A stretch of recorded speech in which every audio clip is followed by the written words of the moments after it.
No worries. I said, I do see some more people coming in, but I think it's a good time to get started. So on behalf of the PKE Alumni Executive Planning Committee, I would like to wish everyone a good afternoon. I am Alan Goad, CEO of Motivo Engineering and a member of the PKE family through Class 120. At this time, I would like to welcome you to the PKE Faculty Speaker Series with Dr. Soren Eilertsen. His discussion today is entitled Strategic Thinking as a Leadership Challenge. We would also like to take this opportunity to remind everyone that this event is being recorded. Before we get started, I would like to thank my fellow PKE Executive Planning Committee members, Bill Barkowitz, President of Trison Systems Corporation from PKE Class 139, Jeanette Nakandakari, CEO of MyHR from PKE Class 139, and Amy Towner, CEO of Healthcare Foundation, Ventura County from PKE Class 139. Also, as a special note, please don't forget to join us on PEP Connect at connect.pepperdine.edu. This is where you'll find our exclusive PKE community and where we post PKE specific events and information. If you're searching for other ways to help with our PKE community stay strong and continue to grow, we have a program where you can refer a prospective PKE student for a $2,500 scholarship. We also encourage you to recommend candidates for other Pepperdine degree programs. Pearl Quintana, the Associate Director of the PKE programs, information is on the screen, and she'll be happy to help with both of these requests. We'd also like to take this time to acknowledge and thank our executive associates who support the Graziadio Business School in its philanthropic efforts. If you're able and available this Saturday, we'd like to invite you on July 16th to the PKE Alumni Mixer, hosted by Motivo LA and MyHR. You'll get to hear Dr. Demos network. You'll get to hear Dr. Demos network and mingle over snacks and live music. Please register today. The link is in the chat. And then without further delay, I'd like to introduce Dr. David Smith, Professor of Economics, Associate Provost of Online Programs, and Chair of the PKE Faculty Committee, who will provide a Pepperdine update and introduce our speaker. Thank you very much, Alan. Appreciate it. And thank you so much for your work on this faculty speaker series. Also want to thank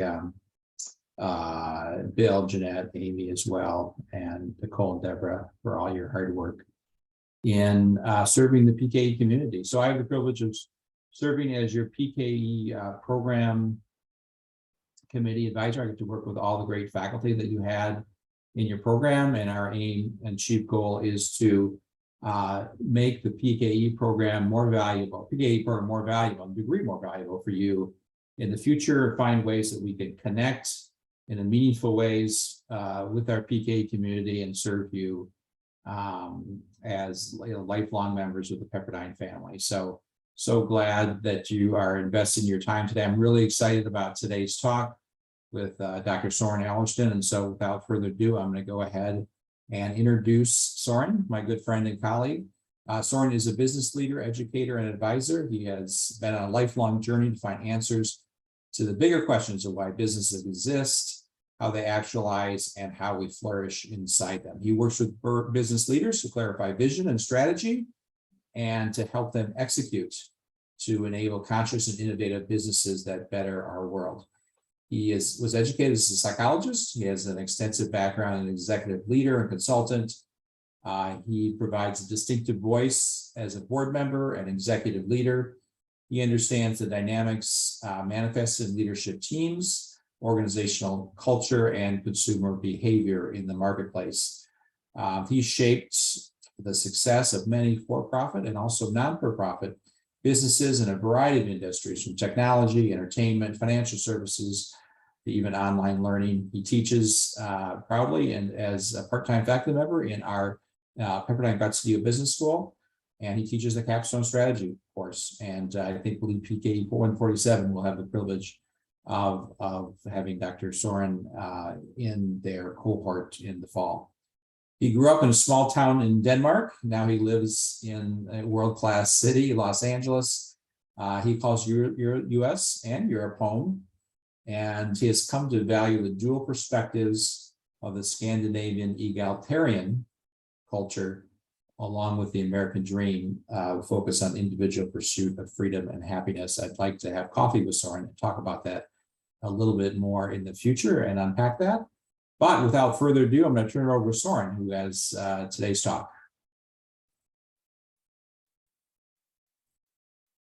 Thank you, David. And thank you for the alumni network. David, I didn't think you were going to read the whole thing, but thank you. I would have shortened it a bit if that was the case. So thank you for having me here today. I'm excited to meet the alumni group. I assume everyone can hear me okay. Nicole, can I get a thumbs up? You can see my screen okay? All right. Okay. Fantastic. So when I was asked to speak here, I think it was a year ago, I was trying to think what can I speak on in this that would be interesting to this group that you haven't already covered maybe in your journey through Pepperdine. And I decided on this topic, which I see as a struggle inside organizations, and thought we could have some fun, maybe taking a little slanted angle at it, and dive into a couple of things around strategic thinking. So what I'm talking about here is based on my own discovery and my own practice over the past decades. So I hope something sticks with you, and since we are a very small group, Alan and Nicole and team, you're welcome to put a hand up and stop me if there's something that's not clear or something you would like to hear a little bit more about. With that said, I will get started. So I thought I would start with this slide here. I hope you all recognize the statement. This is the purpose statement of the Graziadio Business School, best for the world leaders. And why do I put that up? Because I consider this, whenever I put my Pepperdine hat on, I consider this my job. My job is to develop best for the world leaders. And when I think about that, I have to think about how does that fit with my own purpose in life? Can I actually align with that? And it happens that I'm very excited about it. I'm very passionate about this topic. I work in my own business on creating conscious leadership to help businesses and individuals thrive. So those two things fit very well. And I'm bringing that up partly because strategic thinking actually starts with us understanding the why of the organization we are working with, and being able to align to it and find passion around it, because strategic thinking is about inspiring others and create meaning, at least one of the parts of strategic thinking. So I wanted to give you a couple of slices. David said that I've been on a journey to discover the why of business. I've also been on a journey to discover the why of myself. And this is kind of my favorite quote in the world is the unexamined life is not worth living. You've all seen that before from Socrates. And I also love this slant on it that Professor Reich from Stanford put on, which is the unlived life is not worth examining. So, let's make sure that what we're doing in this life has meaning and that we're making an impact. So in my life, I'm trying very hard to figure out how can I be of service and how can I have business and societal impact. And I actually believe that business has a big role as a vehicle for developing us and for developing society. So this is also a favorite quote of mine by Warren Bennis, who has passed away, but was a professor at USC. And he's basically saying when we develop ourselves as a leader, it's actually the same process as developing as a fully integrated human being. Or said in the other way around, if we develop ourselves as a fully integrated human being, we will probably end up becoming a good leader. So I find that fascinating, and I think this notion that being human and being a leader is the same thing is sometimes something we sometimes forget when we're inside business. So that was a little bit just to set the stage of kind of how I think, and then I've coached hundreds of people inside organizations, hundreds of leaders. And what I very often hear from CEOs is like, can you help this person develop their strategic thinking skills or capacity? And I'm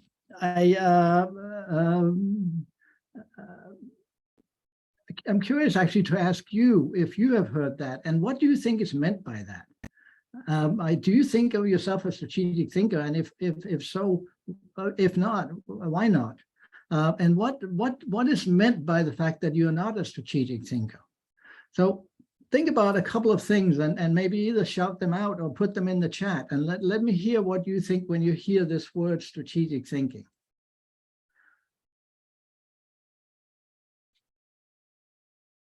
And I can't see the chat, so Alan, you'll have to help me. Will do, if something gets put in there. If something gets put in there.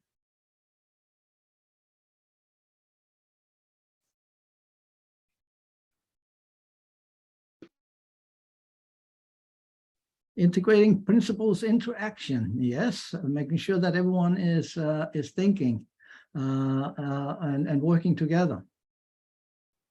What's the opposite of strategic? What does it mean not to be a strategic thinker? What are you if you're not a strategic thinker?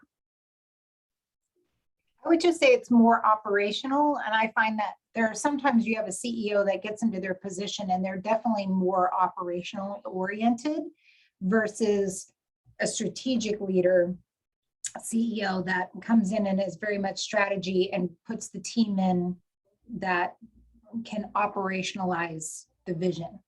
So, and I see that a lot, like there, and in fact, one of a fellow PKE, her daughter has come in to run their company, and her daughter is very operational and she is very strategic. So it's funny, she has kind of transitioned the business, and it's interesting to watch.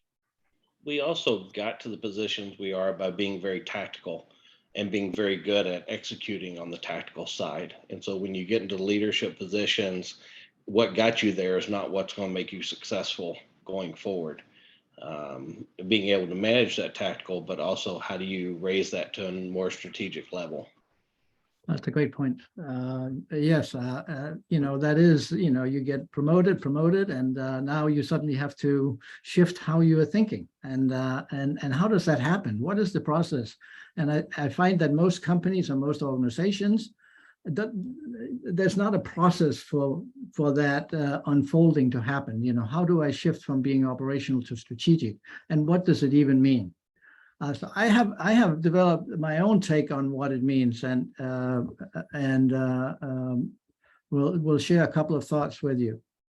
To me, strategic thinking has at least three components. It's probably got many more, but the three things I think about when I think about strategic thinking, I think, do we have mastery of the vision context of the company?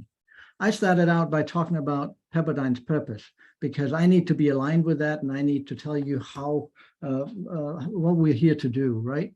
And I find that many leaders I'm coaching do not have a real grasp of the company vision, and they've not aligned their own purpose and own values to that vision in a way where they can espouse the passion that comes from actually really feeling and being part of something. So one of the first things, if I'm coaching people, is that I'm working with them to make sure that they, on a half a piece of paper, can actually articulate what is the company vision. What is the purpose of the organization? What are the key principles or core values we are operating under? And what are the maybe shorter term success factors or key results we are looking for? And this balancing between what some people call the infinite versus the finite is actually one of the really hard thing about being a strategic thinker. The infinite is kind of the purpose, the North Star of the organization, the impact we are trying to have long term in the marketplace or in the world. And the finite is, what is our business plan for the next 6-12 months? And some people would call that more operational. And that shift from going from the finite to more the infinite thinking is one of the difficulties I see people grasp, and partly because they haven't actually internalized the vision. So what I say to people is, if I wake you up at 3 a.m., I want at night in the morning, I want you to be able to articulate your organization's vision in a way that actually gives me meaning. So that makes sense? So that's the first thing. And there's definitely some kind of just what I call hard skills involved in that, in terms of, okay, what is a purpose? What is a core value? What's a principle? You know, just understanding the language you're using. But there are also some soft skills in terms of being able to hold stuff that's more ambiguous in terms of a longer term mission or purpose that doesn't necessarily get nailed down in a specific goal. The second one is also what we teach in business school, which is understanding the business system and the dynamics of the whole business, including the internal, what's going on with the delivery system, with the culture, with the economic model, and the external in terms of what's going on with the industry, what's going on in the marketplace, and how are we really delivering value to our customers. And holding this, and then being in the mindset of how do I work to continually innovate value from the perspective of the customer? How do I do that? That's, you know, if you came to my PKE 147, and there's a preview, Shay, these two things are definitely things we will cover in that class, right? This is strategy. This is getting the vision clear and then figuring out how is the business delivering to that vision. So those are the two first components. But the last one that I want to talk more about is, how is your personal self involved in strategic thinking, and how does it get in the way? How much have you learned about yourself in terms of managing your own reactivity and your own thinking? And how well do you do that in what we can call a VUCA world, right? Volatility, uncertainty, ambiguity, how well are you able to enable your own intuition, your own presence, and connecting with others? That is the more difficult thing, and that's really what I want to dive into the next 20 minutes with you, and just give you a couple of, I think I have 5 things. We'll see if we get through all 5 things. Five ways of looking at your personal self and how that relates back to how you think. You all game? So Yes. Number 1, I come to understand, and this is part of me, Shay will find out in September, that I always think in 3s. You know, if it's more than 3, I can't remember it. So so the world is always made up of 3s. If there are more than 3s, I have to break it down further. So, but there are 3 types of thinking. And I think you will all recognize knee-jerk instinct. You know, we have an impulsive reaction, and sometimes it comes out without any filter. We are simply only after the fact realized we have reacted in a way that was either positive or negative. Sure, none of you have ever had this, that you actually wanted to jump over the conference room and grab someone by the throat. Because that was the feeling inside, that there was a reaction, right? That your emotional brain drew you to. But, you know, fortunately, you caught yourself, hopefully most of the time, in terms of not actually reacting to that. But we have all these millisecond judgments that goes on inside us. I don't know about you, but most people I talk to and work with, they have a little voice, and I certainly have one that's talking to me all the time. And are you aware of that voice? And when that voice is talking, are you clear on the separation between that voice and who you are and what to do about it? So we have this talk going on in our head. We have emotions coming up. We have body sensations, and they're all forming instinctual reactions. The second way of thinking is what I've come to call expert knowledge. We spent most of our career developing an expert knowledge base as a leader in a certain way, area, in a certain functional area, and it serves us incredibly well, because this is often how we actually have a profession, how we make money, and how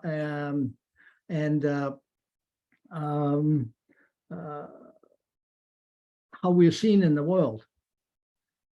However, expert knowledge can also be an enemy of innovation. Expert knowledge often goes towards best practices and things that are proven that you have learned. And when you get tight around that, you often forget to step outside the box and engage in your own curiosity. The older I get, the more I'm believing a certain thing, which is that the moment I think I know something, I'm definitely wrong. And keeping that in mind to kind of reawaken your own curiosity, so you don't get caught up in the expert mindset. As we develop expertise, we also get attached to it. And this little thing we have inside us called the ego often will try to protect that expert knowledge and make sure that we are seen as being right. So when we want to engage strategic intuition, we have to be able to step out of that mindset. That doesn't mean we don't have deep immersion into a topic, because strategic intuition is frankly not possible without deep immersion into a topic. But we have to be able to take breaks and step back and allow for new connections to be formed. If I could see you all, I would ask, have you ever been in the shower and certainly had a new idea that came to a problem that you were working on? Have you ever woken up in the morning and had a new answer? That is intuition working in the background, making connections. And it often comes in that flash. Napoleon, the French general, was very famous for being able to use strategic intuition, really push into different things, and then step back. And that's why when you see pictures of Napoleon, he is seen as walking around with his hand inside his jacket, partly because he was just deep in thought. And he was taking a break from thoughts and actually just walking around and letting his mind do work in the background. I hope that makes sense. So that's one way of looking at this, at yourself, in terms of how strategic thinking works in your life. And make sure that you understand the difference between a knee-jerk reaction on something that is really in my brain stem, or how am I showing up?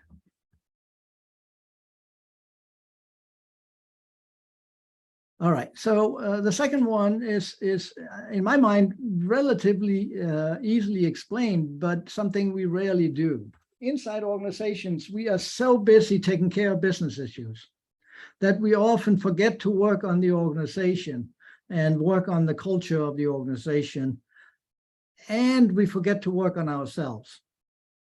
How much time is set aside in your calendar to work on yourself? How much time is set aside in your calendar to work on the organization, right? So we need to figure out how to see our work in the business as the self being important. Because if you're not working on yourself to clarify your own capacity, your own presence, your own connections, and you're not working on the organization to build a culture, build the things that needs to happen, then the connections inside for effective work to take place, then you can solve business problems all day, but you may actually not be successful. So I talk about 3 lines of work, and it's impacted how I teach. In that I used to come from the outside ring and teach about all the things you need to know about the business and how to set a strategy and how to understand the delivery system, how to understand the marketplace position. But you also need to understand how to build the organizational culture, because as someone famous, Drucker said, or is quoted as saying, you know, culture eats strategy for breakfast. If you don't build a culture that can actually execute and is aligned and effective, then all the work you do in the business may be for naught. Equally so, if you're not showing up in a way where you are creating meaning, where you're inspiring people, where you're developing people, then you are not showing up as a leader. That was number 2. Number 3 is I call managing our reactivity, and we touched on that, in that we have stuff going on inside our brain that is coming from at least 3 different areas. One is instinct and survival, you know, all the way back in our brainstem. Other is our limbic system that regulates our emotions and our empathy. And then we have our rational mind, you know, in the front. All these 3 things interact in terms of managing our reactivity. And what I talked about before with knee-jerk reactions is really about understanding what is the stimulus that's coming at us from our either reptilian or limbic system. What are those stimulus? And what are the response that we are giving to that stimulus? And the secret of life lives in understanding and being able to create just a tiny bit of gap between those 2, so that you actually have the chance of providing a deliberate response, and it's not a knee-jerk reaction. So a lot of reason why businesses are talking about meditation and other things is actually that meditation is a technique that can allow you to understand and listen to your talk in your head, to your emotional system, to your body sensations, and begin to understand them in a way where they become familiar. And familiar enough that you can recognize them and create a little gap, little space where you actually can think about, I recognize that. Is that productive to express at this moment? Or should I actually just recognize it and welcome it and saying, hey, it is not productive and I can actually decide to do something else? But it's not the notion of reprogramming yourself. It's a notion of actually understanding yourself and welcoming all the stuff that goes on inside you. We spend most of the time shutting emotions away and thoughts away because they are kind of unwelcome. Meditation gives you to a place of understanding, of welcoming those and becoming friends with them. And you all know Viktor Frankl, the Holocaust survivor. You know, I love his statement about between that stimulus and response, there's a space. It's in that space our power is to choose our response. In our response lies our growth and our freedom. So again, talking about strategic thinking, if we don't understand and can control that, or I wouldn't even use the word control, but can create that gap, we are now a victim to a system inside us. Make enough sense? All right, now it's number 3. Number 4. We're getting a little deeper here. We all have a stuff inside us that's not seen by others. And sometimes it's not even seen by ourselves because we are unconscious to it, right? And then there's a little tip of the iceberg that is seen. Often the stuff under the iceberg is protected, by that ego we talked about earlier. So what do we do about that? Because as Viktor Frankl said, there's a secret to understanding the gap, but there's also potentially a secret to make the waterline on this around this iceberg come down a bit. So we're showing more into the world, or at least we are more conscious ourselves of what's going on. So what others see is what's going on and how we show up, the events and outcomes around us. What they may not see and what we may not see is what are the patterns? What are the patterns of our behavior? If you work enough with someone, you can kind of predict how they show up, right? That's their patterns. You have patterns too. What are your patterns? Do you understand them? And how are those patterns productive and how may they not be productive? What are your mental structures behind those patterns that's actually the frameworks that makes you think and not think about certain things? And what are the underlying belief systems that that's controlling your behavior? Are you aware of those? And where do they come from, right? Industry expertise, sometimes, often sets the beginning patterns for how we think about a company. I've been in industries where we couldn't talk about certain things because that's not how things were done in the industry. Back in the 90s, I worked for a movie theater company. It would not have been possible to sell anything but popcorn and Coca-Cola because that's where all the money was made. So how could you even think about anything but that? And now you see restaurants inside movie theaters, right? It would not be possible to have bigger seats and actually maybe a slanted auditorium because you have to have as many seats in the auditorium as possible because you're renting them to the studios and they want a lot of seats. So you shouldn't think about the customer and actually making sure they can see the screen. Stuff like that is industry thinking that impacts us. And if you live enough in an industry, it becomes a track that you're thinking in, and you can't get yourself out of that track because you're in a room full of people that's thinking the same way. The same thing with how norms are formed inside the organization. You shouldn't say anything like that here because that's not accepted. Or this is the way we behave. This is how we show up. They become tracks in our system. And then we can go down the list there in terms of your expertise and your functional area and how you think inside that area. How many of you have to show up at the executive team and take your functional hat off? When you're at the executive team level, yes, sometimes you're solving expert problems and you have to put your functional hat on, but other times you're solving strategic issues and you have to put your company hat on. That is probably the fundamental issue I see at executive teams wherever I work, is that you have a group of functional executives that are acting as a committee and not as a team in service of the mission of the company. So all these aspects, whether it's your schooling, your religion, your family, and so forth, have created tracks in your brain. They've created in my brain.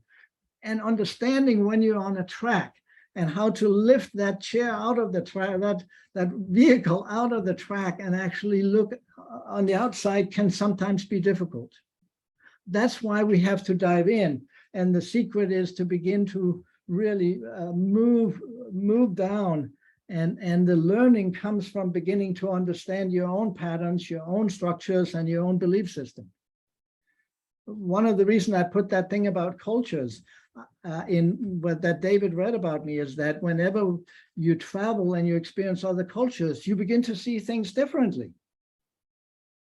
And I encourage everyone to experience and live in other cultures, because we grow up in a culture, a society, and we begin to think like that society, and we don't realize that other people maybe think about things differently. Doesn't mean that it's wrong what we're thinking, but hey, could be fun to look at it from a different angle, right? So I look forward, David, to that conversation about the Scandinavian and the American culture. And then, you know, you have it in Star Wars, right? You have Yoda telling Luke to go in the cave. And what is it he has to go in the cave to find? It's himself. It's face his fear, right? Because going down here, we face our fears because our ego is trying to protect the things we know. So when we go down here, yes, there is fear we have to work with and figure out how to overcome. We have to go in the cave, or we have to go on what Campbell called a hero's journey sometimes to really understand ourselves. And it's that amazing travel where I forget who said that, you know, I went on a huge travel and I came back to the same place as I was, and I saw it for the first time with new eyes, right? How do you do that? And how do you actually encourage yourself to go on that discovery? All right, how much time do I have, Alan? Because I have one more slide and it's a little complex, so I don't want to get into it if I only get halfway through it. You've got time. Okay. This is Okay. So one more slide here. Our worldviews and capacities. How can we look at this? And I've spent the last 20 years trying to get to a place where I can put this on one slide. So it's a little busy, and it simplifies a bunch of stuff that in reality is much more complex. But I'm putting it together for you to show you one way to think about how we think as humans and how we evolve as humans. In terms of our perspectives, you all know that you've all seen babies. We all experience babies. And what are babies interested in? Me, right? They're being interested in being fed, and as we grow up, we start maybe also being a little interested in our family and see the perspectives of our family. As we get a little older, we also start valuing the notion of the teams we are on in schools and inside companies. And we begin to even be able to take the perspective of we as a group. And if we're lucky enough, we also at some point get to a point where we also are able to look at humanity and saying, how am I in service of humanity? How can I serve humanity, right? So there is a line of development that we all go through as humans to expand our perspectives. We are not necessarily waking up as babies when we're born thinking about humanity, right? So it's like in our DNA that this evolution takes place, but sometimes we get stuck. And that's actually what our friend that you all know, Maslow, talked about. You've all seen Maslow's pyramid, right? He talked about, hey, we have a bunch of needs, and those needs are all there and open for us to explore, but we kind of tend to satisfy them in one order. And we all, at any point in our life, have a gravity of where we are mostly functioning, right? But we all have these needs and motivations. So what I've done is I've taken a look at these needs and motivations. You've all seen this before. And it says, what is the related leadership capacity and worldview that comes from being at any of these levels? So if you start from the bottom, if you in the physiological level on Maslow's and you're in the jungle and there's a tiger coming, you really just want to kill that tiger. or you're hungry and you need to get food, you're going to extract value and just get that food, right? That's a capacity we all have to use our power to get something. And inside organization, if you're stuck at that level, you're basically reacting and dominating. That's what your mode is. If you are seeking safety and you're seeking to protect yourself, you begin to create walls around. You begin to create rules, policies, and procedures so that, you know, things will function in a certain way.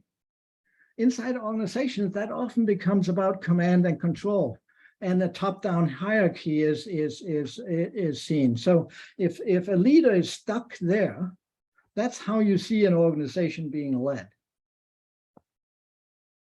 If you, when you start needing to belong and belong, you start to wanting to have and show results, and results inside organizations is what we're all working to get, right? We are in a results mode inside our teams, really working to hit those numbers. The worldview we have is to optimize and to really get efficient. And it's one of the key issues today in society, inside businesses, is that we think about the organization as a machine that can be optimized. And if we had more time, we could talk about what does that do for people inside a company if the leader thinks about the organization as a machine. You become a cog in the wheel. You're no longer a human. You're just someone that's there to take care of one of the roles inside the organization. When you start moving up and you start seeing the world in a broader perspective, and you start seeing potential, we see a number of organizations that have leaders at this level where they're beginning to empower people, and they talk about doing good. And they talk about human-centric development as a way of thinking about the organization. We are here to develop ourselves. And then if you really tap into your self-actualization, you have to actually have a purpose. Because how can you self-actualize without knowing what you're self-actualizing? So you have to have a purpose, and you really have to get clarity of that purpose. And that once you live at that bigger level, that higher level, then you're really beginning to think about everything as living things, and that you're regenerating businesses as opposed to optimizing for efficiency. And the amazing thing here, guys, is that we all have all these capacities. We just tend to get stuck somewhere. And the American system is currently stuck somewhere between level 3 and 4. And we have the capacities to develop more. And what leadership and strategic thinking really means is to know which of these capacities to tap into. If you actually understand yourself and you understand what it takes to step into each of these capacities, you can decide when to step in there. Because there are times when you should step in and use your power and actually kill that tiger in the jungle, right? This is not about always living at purpose. If you always live at a purpose, you're probably out sitting on an island somewhere with meditating or doing something. You're not always living there. We are every day and every week and every month, we're living in different areas here, but knowing where you live, knowing where you're at, and tapping into the right place to be at the right time is, in my mind, the secret. And if you come from the bottom of this pyramid, you are typically coming from a fear perspective. if you understand your own purpose, you understand the organization purpose, you can pull yourself up by the bootstraps and you can drive trust and agency that comes and hope possibilities that comes from a different perspective. That's a different organization to work for.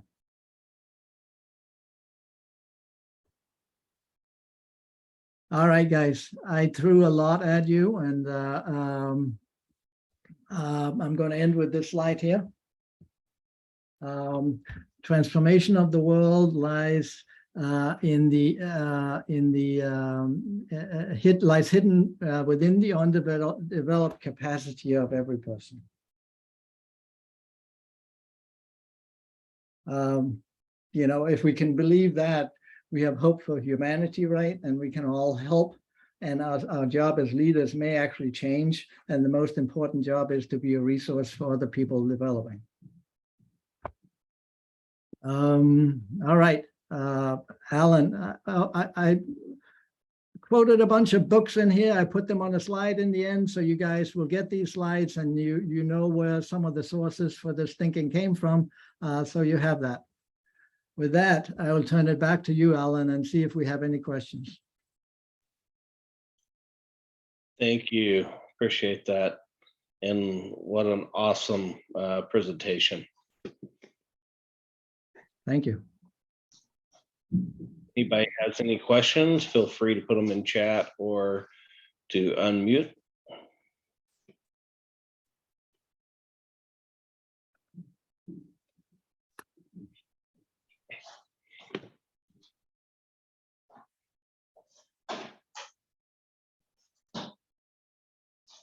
I must have been As you incredibly clear. mentioned, one of the, sorry. Go ahead.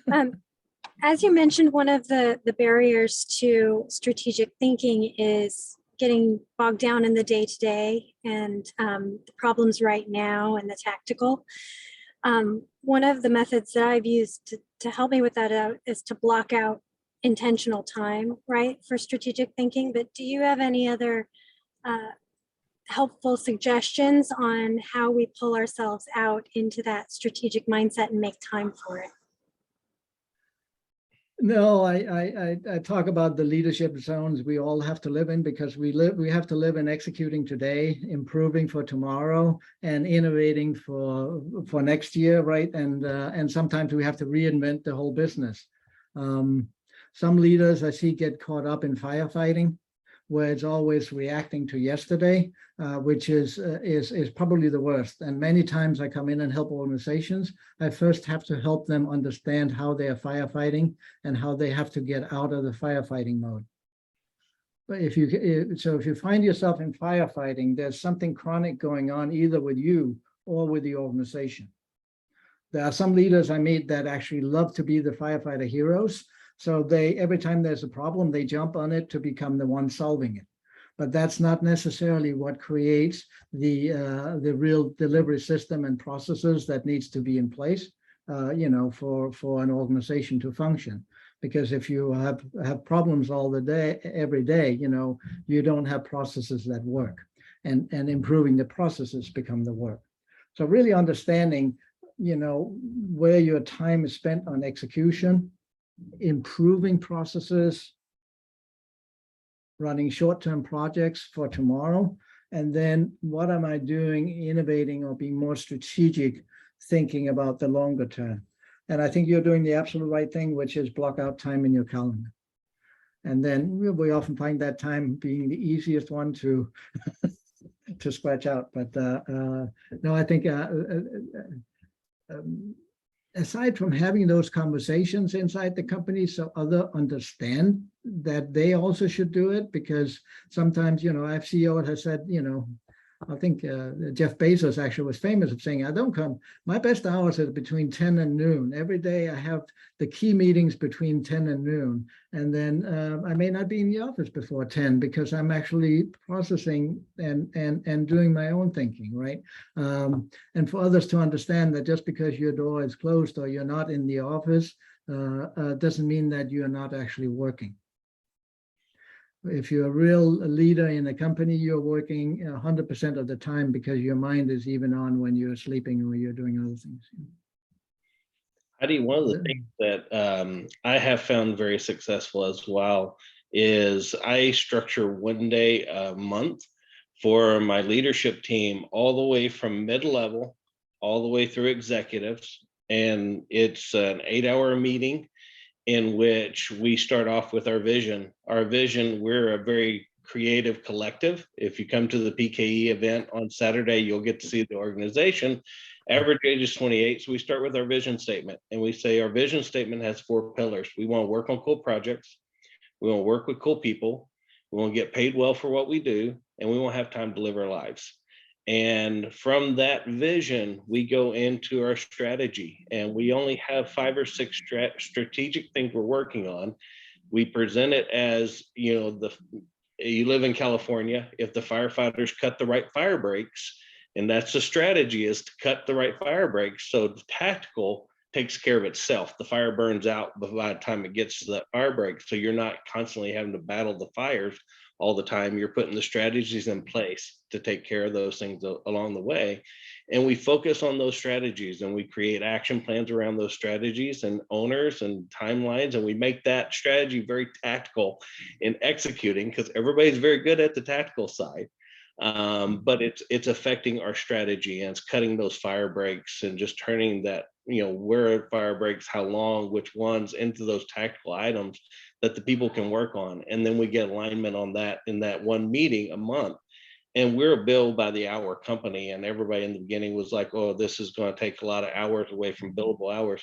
It has paid dividends time and time again because of the alignment of the organization and the cutting of those strategic fire breaks, so that the fires don't get so big as to consume a whole county. They're localized and really good. And it is, like Dr. Soren says, it's very hard for CEOs and leaders to not become the best arsons because they're the best firefighters, but to look at it strategically. So that's been very helpful in my organization, is just setting aside that one day a month to do that. That's great. Love it.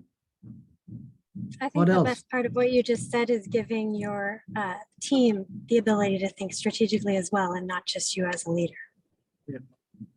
That's correct. Exactly.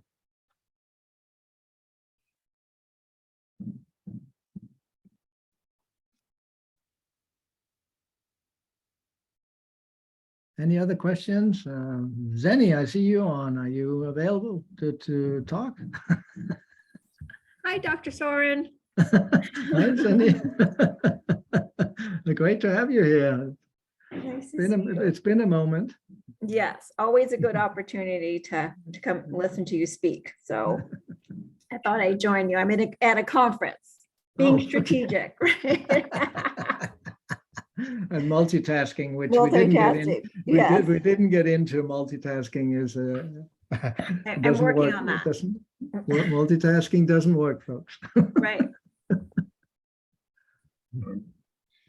That's actually interesting. That was going to be a question I was going to deploy to you, is in regards to multitasking or multi-project execution, for lack of a better term, and your thoughts surrounding around that. Myself and those who have been with me in my PK or whatnot, I'm slightly ADD, HD, and every other thing, and juggle quite a bit. And that's been something that I've worked on diligently, and was just curious on your thoughts.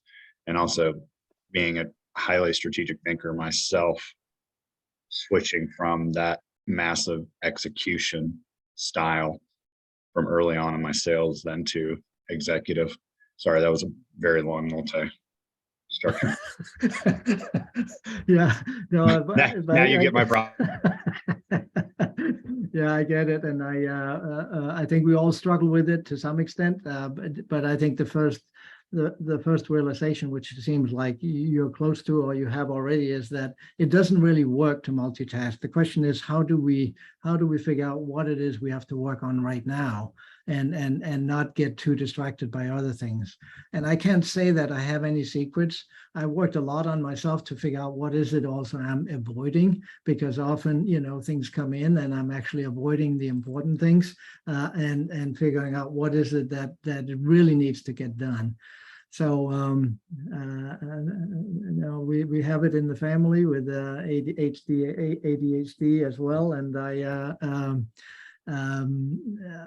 I don't think I have any great advice to you, except realizing that multitasking is not the answer, and that scheduling and figuring out the moment you on your piece of paper have 50 things to do today, you probably overdone it. So what are the 2 or 3 things you actually can get done, and how do you prioritize them using the age-old important and urgent, right?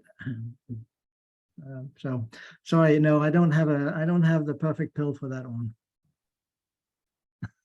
No, I don't know if there is one made, other than the fact of realizing that multitasking it was kind of funny when I think that was one of the biggest things that I got out of when I did the PKE and EMBA, because it was drilled in by every instructor that multitasking is actually creating hurdles for the important tasks.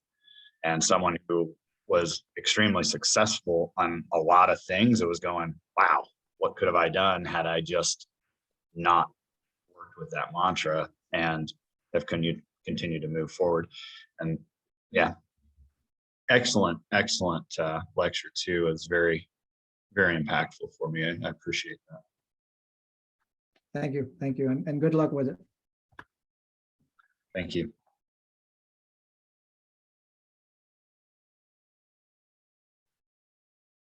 All right, Nicole, I think we're at time. Yes, thank you so much. We just have a quick poll, if everyone can take that.